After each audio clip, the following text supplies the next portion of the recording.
आज त्यांनी माझा एक डायलॉग चोरलेला आहे। ते म्हणाले मी पुन्हा येईन।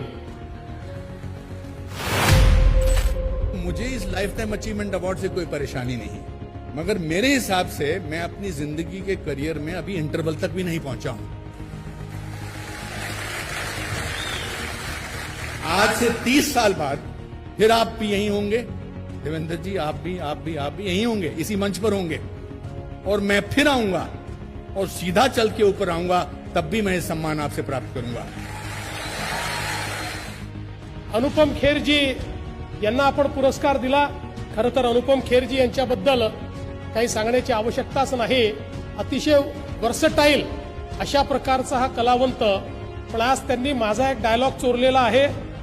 ते म्हणाले मी पुन्हा येईन। याचा कॉपीराइट माझ्याकडे आहे, पण काही हरकत नाही, मी तो कॉपीराइट त्यांना निश्चितपणे देण्याकरता तयार आहे।